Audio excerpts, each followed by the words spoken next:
A year ago, a dreadful explosion tore the heart out of the city of Beirut. On the 4th of August 2020, 2,750 tonnes of ammonium nitrate, poorly stored in a port warehouse, exploded. Over 200 people were killed instantly, over 5,000 injured, over 300,000 lost their homes or were temporarily displaced. The capital of Lebanon was shattered by the enormous shockwave that travelled up to 18 miles. That's as far as Bedford to Milton Keynes, shattering windows, walls, doors, lives.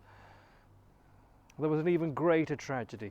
Lebanon was suffering before this mighty blast. A corrupt government and a torrent of Syrian refugees. Now its economy spirals downward as food prices have soared and shortages of essentials are everywhere, with the main port still sadly ruined. But in the ruins there are signs of hope. Not from bickering politicians or the hand-wringing world, but from the church, God's people in Lebanon and beyond, rallying to serve and restore. Buildings are battered, but faith is emboldened. On the 1st of August, BBC Radio 4's Sunday worship came from Beirut, the church sharing its story, clinging to its faith. The Bible reading was from Paul's second letter to the Corinthians, chapter 4, from verse 7. But we have this treasure in jars of clay to show that this all-surpassing power is from God and not from us. We are hard pressed on every side, but not crushed, perplexed, but not in despair, persecuted, but not abandoned, struck down, but not destroyed. We always carry around in our body the death of Jesus, so that the life of Jesus may also be revealed in our body.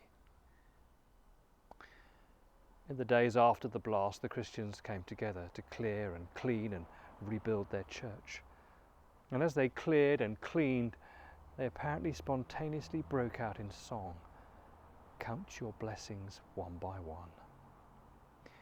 Goodness me, that's strange, isn't it? Count your blessings. One of the church members explained, a most unexpected song came to mind in the midst of the destruction and pain. And yet we had all felt the power of life pushing against the powers of death. We saw the first and clear ray of light shining through the darkness and felt the bonds of love that united us all, overcoming all differences. Truly, the Lord was with us. And that church has continued to know the Lord is with them, on their knees in prayer, through their hands in service, and with their hearts walking with Jesus.